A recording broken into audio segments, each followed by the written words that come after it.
오늘의 제목을 나의 공급자, 그래서 측량할 수 없는 하나님의 사랑. 그래서 이게 좀 줄자를 한번 이렇게 배경으로 삼아봤는데요.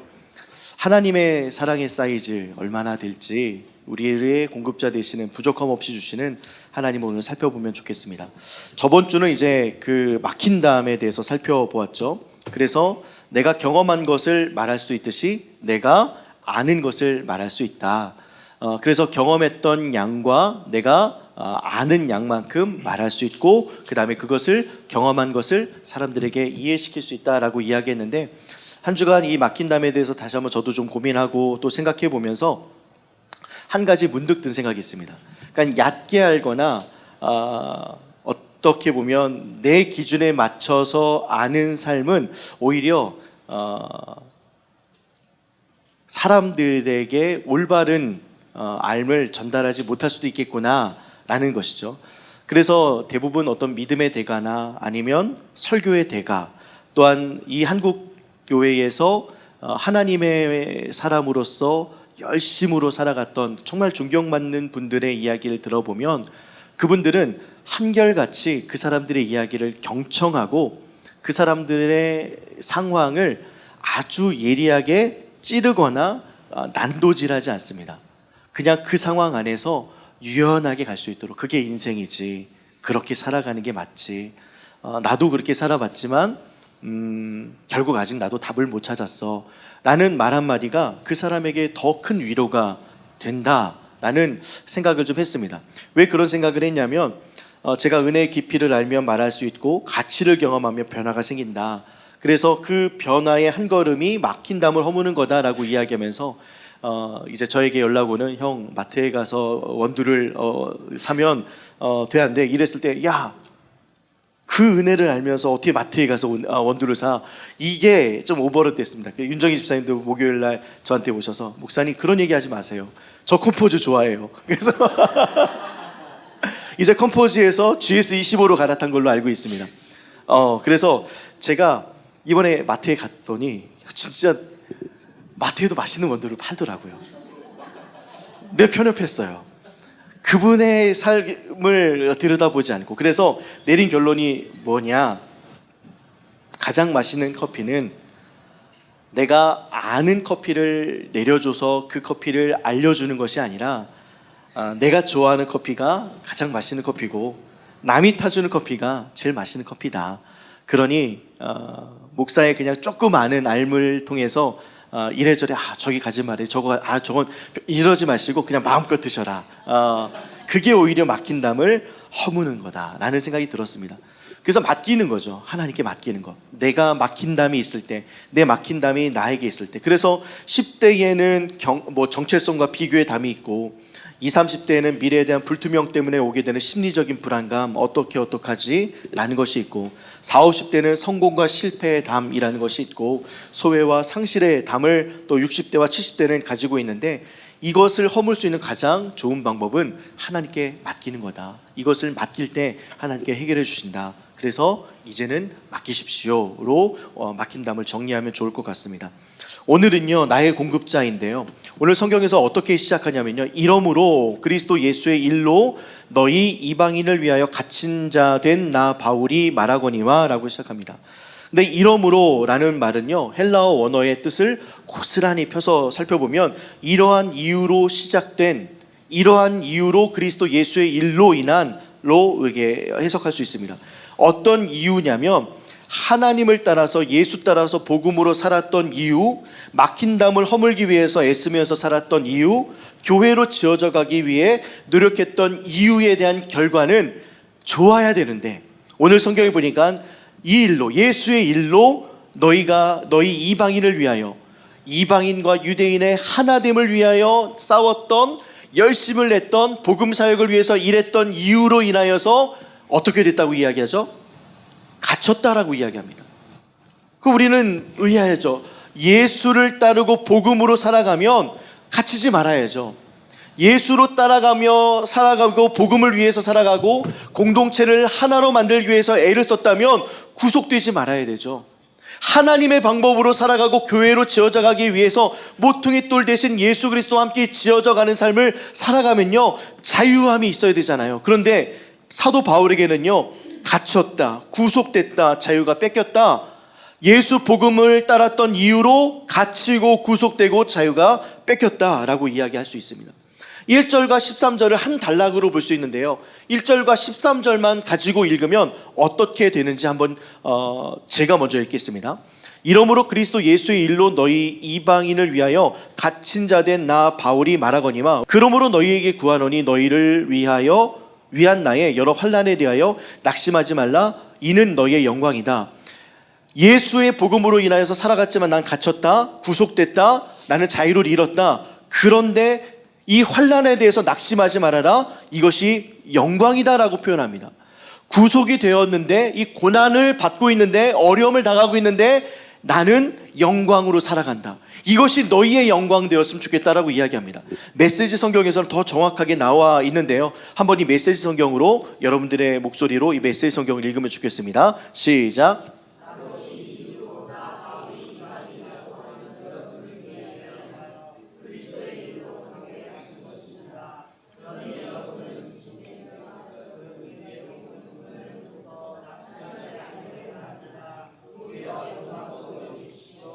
그렇습니다. 고난, 3년간 고난받았거든요. 로마 감옥에 3년간 있었습니다. 밖에 만나고 싶은 사람을 만날 수도 없고요, 먹고 싶은 것이 있어도 먹지 못합니다. 하루 이틀 3개월이 아니고요, 3주가 아니라 3년의 시간입니다. 이 시간들을 통해서 고난을 당하고 있지만, 이 고난을 통하여 누구보다도 낙심해야 될 그가 자기 자신을 걱정하고 있는 에베소의 성도들에게, 이 담임이었던 목사가 구금돼서 힘들어하고 어려워하고 있는 이때에 많이들 낙심하고, 우리 담임 목사님 언제 나올까? 언제 구속돼서 풀어날까? 언제 자유의 몸이 될까? 라고 생각하며 낙심하고 있는 사람들에게 낙심하지 않길 바랍니다. 오히려 이것을 영광으로 여기십시오. 그렇다면 이것은 사도 바울이 이야기하고 싶은 이유와 그 근원적인 목적은 무엇이냐? 고난의 신비가 있다. 고난을 통하여 하나님의 일하심이 있다. 그래서 이 고난의 신비를 어떻게 말하고 있냐면 은혜의 경륜이다, 비밀의 경륜이다라고 설명하고 있는 것입니다. 예수 믿으면요, 잘 되는 건 맞습니다. 예수 믿으면 건강도 하고요, 강건케 되고 잘 살게 되기도 합니다. 그런데 예수 믿으면 고난이 찾아오는 것도 맞습니다. 혹시 여러분들 가운데 고난이 찾아온 분 계시다면, 이 고난을 통하여 고난의 신비를 발견하시고, 이 신비를 통하여 하나님께서 나에게 어떤 내용을 담으시는지를 경험하는 아름답고 귀한 시간들이 되면 좋겠습니다. 특별히 이 고난은요, 이성적으로 이 성경에 나와 있는 것대로 이야기한다고 해서 걱정하지 마십시오. 하나님 함께 하십니다. 이거 큰 도움이 때로는 안 됩니다. 이게 큰 틀에서는 이게 맞다는 걸 압니다. 제가 이번 주 금요일 날 여기서 이제 우리 잠시 이제 좀 설교 준비도 하고 또 이렇게 시간들을 보내면서 이제 집에 갈 때쯤 돼서 배영애 집사님이 딱 등장하십니다. 거의 뭐 얼굴에는 수심이 가득했고요. 저 어떡해요, 망했어요 하면서 이제 딱 기도하시고, 어떡해요, 저 망했어요 하면서 철포더 제가 사탄인가 봐요, 제가 귀신 들렸나 봐요, 뭐 이러시는 거예요. 이유가 뭔지 이제 그 말씀을 보라고 하니까, 이제 규리가 고3이지 않습니까? 수시는 몇 개를 쓸 수 있죠? 6개를 쓸 수 있습니다. 1개를 날렸습니다. 경쟁률 때문에 과를 딱 바꾸자마자 이대와 외대가 시험 치는 날이 겹쳐지고 30분 간격으로, 그러니까 6만 5천 원도 날리고 학교도 둘 중에 하나를 선택해야 되는 그런 어려움에 딱 처했습니다. 제가 옆에서 막 집사님 괜찮아, 하나님께서 일하십니다, 하나님께서 함께, 무슨 도움이 되겠습니까? 근데 만약에 어떤 누군가가 자기의 아이의 수시를 했을 때, 집사님 저는 6개 중에 2개를 날렸어요, 그런 경험을 이야기하면 집사님 어떻게 되겠습니까? 행복하죠. 그런데도 얘가 대학에 갔어, 원하는 대학에 갔어. 그러면 막 힘이 나지 않습니까? 오늘 이 사도 바울이 그런 신비를 이야기하는 겁니다. 사도 바울이 자신의 갇힌 고난에 대해서 이야기하면서 이 고난의 신비가 있음을 이야기합니다. 나도 갇혔다, 어려움 당했다. 그래서 예수님의 다른 별명이 뭐냐면 상처 입은 치유자입니다. 그분은 상처를 너무나도 많이 입으셨습니다.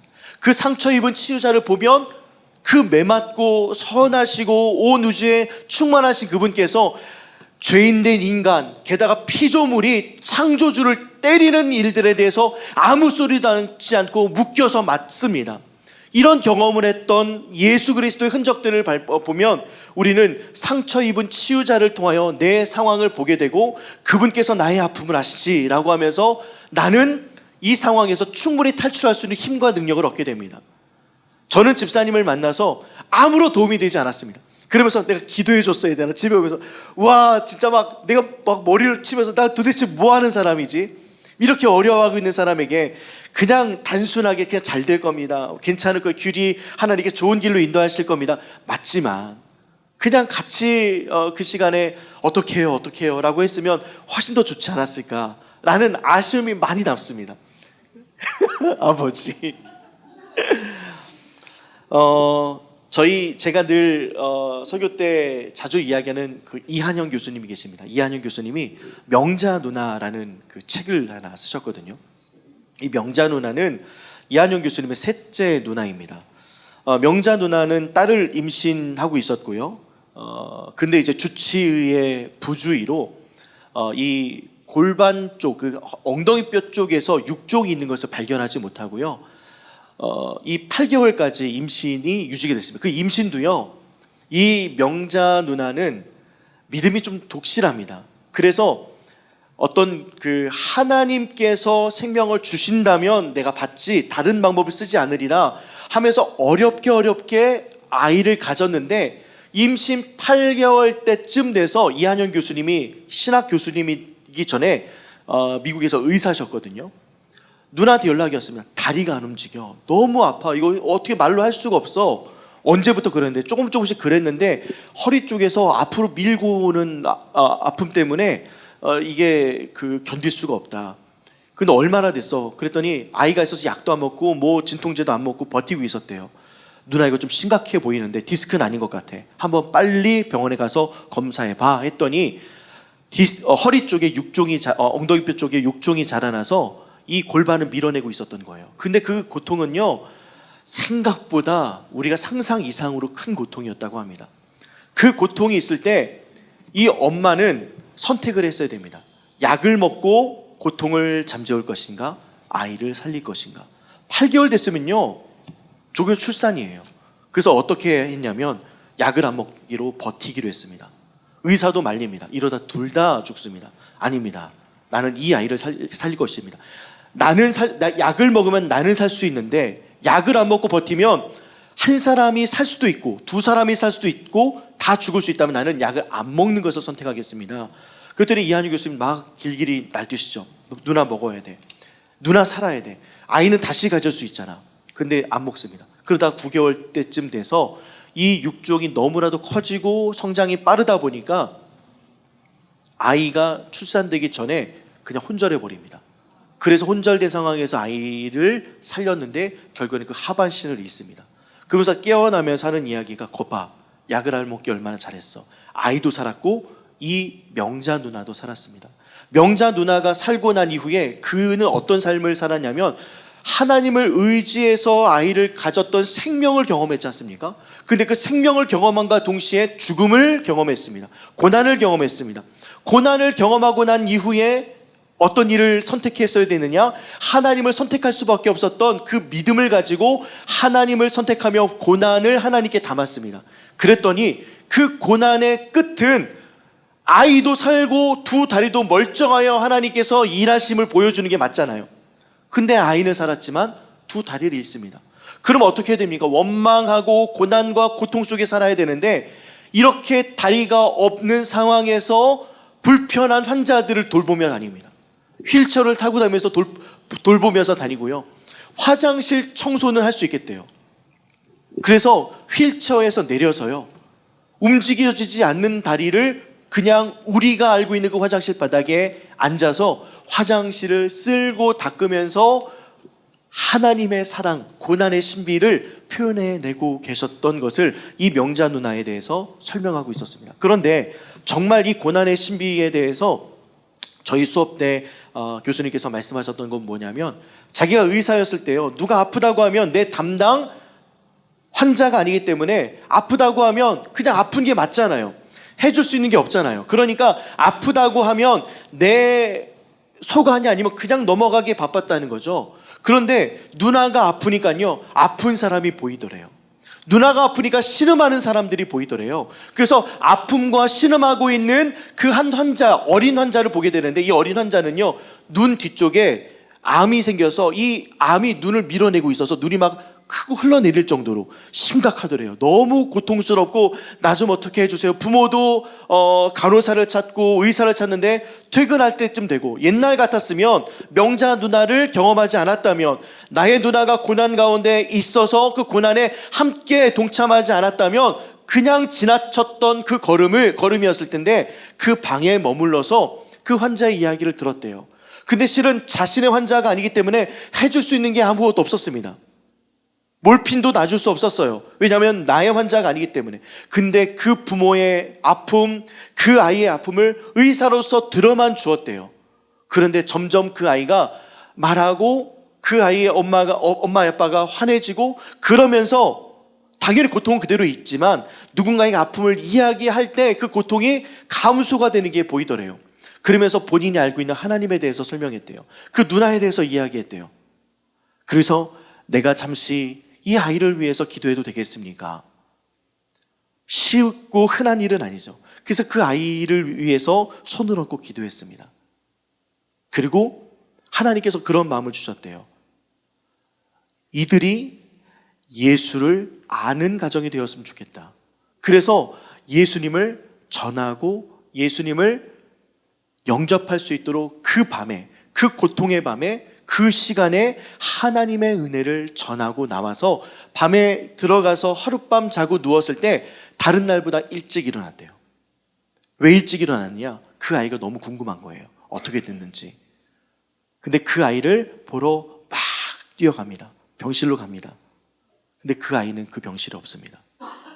하나님께서 그 새벽에 그 아이를 데려가셨습니다.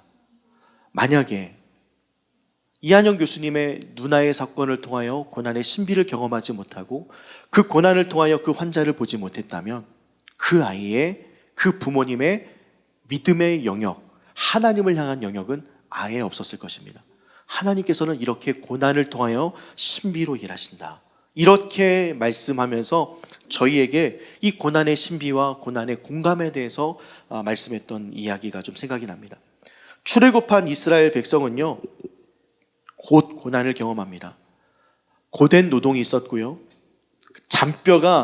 고된 노동으로 잔뼈가 굵었는데, 가족과 또한 부모들, 어린 자녀들, 무거운 몸을 이끌고 목적지가 없이 이동하는 것은 너무나도 힘들고 버거운 일이었습니다. 출애굽을 해서는 그냥 노동하고 집에 와서 쉬기만 했으면 됐는데, 출애굽 때에는 가사를 전부 다 가지고, 또한 노부부를 모시고, 또한 주변의 이웃들, 고아와 과부된 사람들을 챙기고, 자기의 자녀들 챙기고, 또한 나귀들 챙기고, 짐승들을 챙기면서 그 목적지 없는 길로 가는 게 얼마나 힘들었겠습니까? 그런데 그렇게라도 구원되면 좋겠는데요, 얼마 가지 않아서 홍해를 만납니다. 고난을 또다시 경험합니다. 하나님의 은혜를 받아서 그 고난을 통하여 출애굽을 했지만, 출애굽을 통하자마자 고난이었습니다. 그 고난에 목적 없이 지나가는 것도 힘든데 그 앞에 홍해가 있고, 그 다음에 뒤에는 전차부대가 무섭게 따라옵니다. 고난의 소리가요, 200만 명 되는 사람들 사이에 전염병처럼 흐르기 시작합니다. 왜 우리를 이곳으로 끌어낸 것이냐? 애굽에 매장지가 없어서 그러냐? 너 제정신이냐? 나는 여기가 싫다. 애굽으로 보내주세요. 바로요 만세! 나 좀 살려주세요 라고 하지 않았겠습니까? 고난의 신비의 끝에는 좋은 결과가 있어야 되는데, 고난에 있다가 하나님의 은혜를 받아서 결국 출애굽을 했지만 고난의 연속이었습니다. 고난을 고난으로 바라보니 죽음으로밖에. 그렇지만 모세는 이 고난을 통하여 하나님의 신비를 보기 시작하고 하나님의 비밀에 대한 경륜을 듣기 시작합니다. 그래서 이 고난의 신비와 비밀의 경륜을 깨달았던 아삽은요, 시편 77편 11절과 12절에 이렇게 이야기합니다. 제가 먼저 읽겠습니다. 그래서 나는 여호와가 행하신 일들을 회상하기로 했습니다. 정말로 나는 옛적의 주의 기적들을 기억할 것입니다. 내가 주의 행하신 일들을 묵상하며 주가 행하신 위대한 일들을 생각할 것입니다. 이렇게 아삽도 힘들었을 때, 고난이 있을 때, 고난이 나에게 다가올 때 이스라엘 백성들을 출애굽하신 하나님의 놀라우신 은혜를 기억하자라고 시작하면서 시편 77편의 하반절을 쭉 이어가고 있는데요. 이 말씀을 14절부터 16절, 19절부터 20절의 말씀을 여러분들이 읽으면 좋겠습니다. 하나님께서 이 고난의 때에 고난을 고난으로만 바라보고 있는 자들에게 하나님께서 이 고난을 어떻게 신비로 이끌어 주시는지에 대한 일들을 아삽이 노래하고 있습니다. 함께 우리 14절부터 우리 끝절까지 같이 읽으면 좋겠습니다. 시작.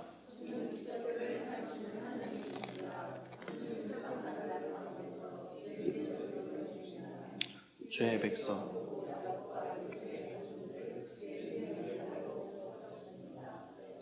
오 하나님,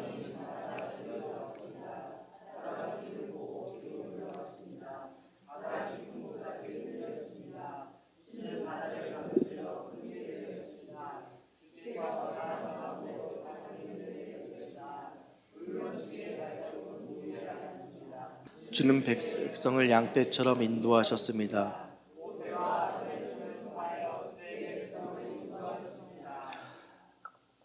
그 당시 이스라엘 백성들은 눈앞에 보여지는 홍해, 뒤에 따라오는 전차부대, 우왕좌왕하고 있는 사람들, 그다음 비명 지르는 소리들, 하나님은 그곳에 없고 고난과 고통만 있었습니다.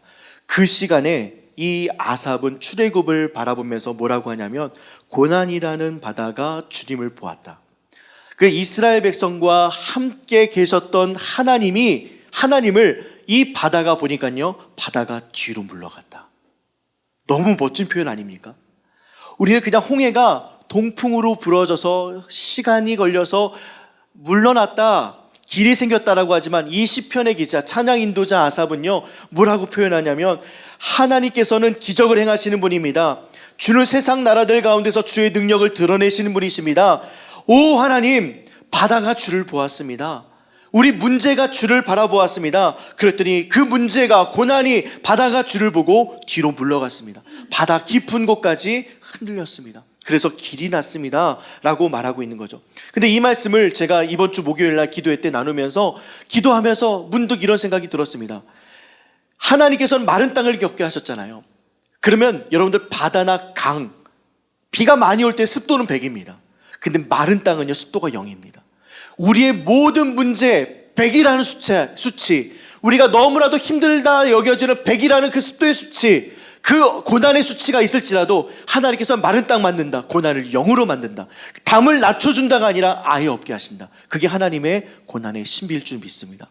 우리의 시선으로 볼 때는요, 홍해밖에 보이지 않고 우리 시선으로 볼 때에는 뒤에 따라오는 전차부대밖에 보이지 않습니다. 그러나 하나님께서는 우리와 함께 가셔서 그 바다를 물러가게 하시고 고난이 물러가게 하시고 고통이 물러가게 하시는 하나님이신 줄 믿습니다. 그래서요, 고난은요, 고난으로 끝나지 않습니다. 고난을 통하여서 공급하시는 손길이 있음을 깨닫습니다. 또한 고난 중에 계시다면 우리가 읽었던 주는 주의 백성을 양떼처럼 인도하셨습니다. 예수께서는 우리의 어린 양 되십니다. 살해당하셨죠. 그럼 우리는 이 고난을 통하여 어린 양으로 승부를 보셔야 됩니다. 나를 위해서 십자가를 지신 어린 양으로 승부를 보셔야 돼요. 그리고 우리는 그분의 양이 되어서 목자의 음성을 따라가기만 하면 됩니다. 고난이 있을 때 하나님의 음성은 더 크게 작동합니다. 하나님의 목소리는 더 크게 우리에게 들립니다. 그래서 우리의 귀를 열고 그 고난을 통하여 공급하시는 하나님의 놀라운 은혜를 경험하는 우리 라이트하우스 파주의 모든 성도님들 되기를 주님의 이름으로 축복합니다. 오늘 이 말씀을 읽다 보면요, 은혜의 경륜과 비밀의 경륜에 대해서 나오거든요. 경륜은 어떤 뜻이냐면요, 경륜은 집을 관리하다의 뜻의 합성어입니다. 집을 관리하다, 함께 지어져 갔지 않습니까? 막힌 담을 허무신 예수께서 우리로 하여금 막힌 담을 허무신 예수와 함께 막힌 담을 허무는 그 집을 지어가는, 교회를 지어가는 우리들의 삶 속에 하나님께서 그 집을 관리하신다. 고난이 있을 때에도, 막힌 담 때문에 걸려 넘어지더라도, 고통과 고난이 너희 앞에 있을지라도 너희의 삶을 내가 관리할 거다. 너희의 삶을 내가 주관할 거다. 그 하나님의 은혜의 경륜에 대해서 설명하고 있고, 비밀의 경륜, 하나님께서 이 모세를 통하여, 또한 다윗을 통하여, 사도 바울을 통하여 그들에게만 알려주었던 비밀의 경륜, 모세가 우왕좌왕하지 않았던 이유는요, 하나님께서 출애굽을 통하여 어떻게 인도하실지를 그는 들었기 때문에, 그 비밀을 알았기 때문에, 이 온 우주를 경륜하시고 다스리시고 관리하시는 하나님이 누구신지 알았기 때문에, 우리는 지금 은혜의 경륜이나 비밀의 경륜을 들을 수는 없습니다. 근데 성경에 다 나와 있습니다.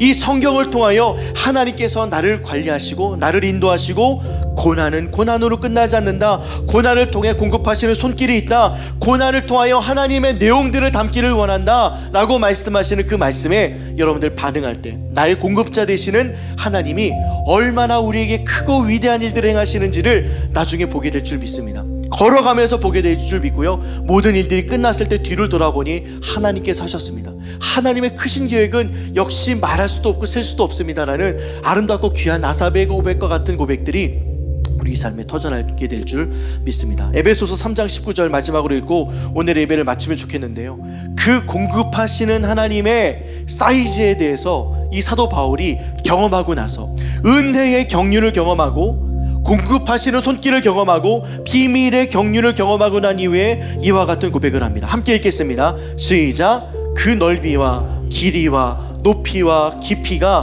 어떠함을 깨달아 하나님의 모든 충만하신 것으로 너희에게 충만하시기를 구하노라. 한번 여러분들만 읽기 바랍니다. 시작.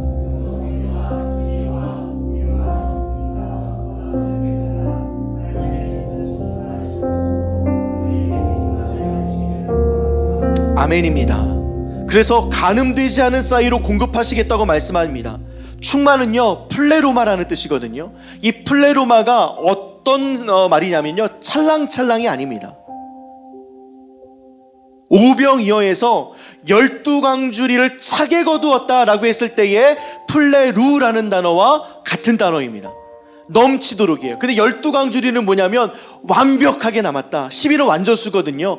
완벽하게 남을 정도로 가늠함 없이, 측량할 길 없이 너희를 도와주시고 공급하시는 하나님의 손길이 있다. 이것이 하나님의 일하는 방법이다. 고난의 때의 어려움이라는 것이 완벽하게 사라지도록 공급하여 주시는 분이 너희의 아버지시다. 지금은 고난이 있지만 이것을 신비로 바꾸어 주실 것이다. 지금은 광야지만 의복이 헤어지거나 신발이 닳지 않는 초자연적인 은혜를 경험하게 될 것이다.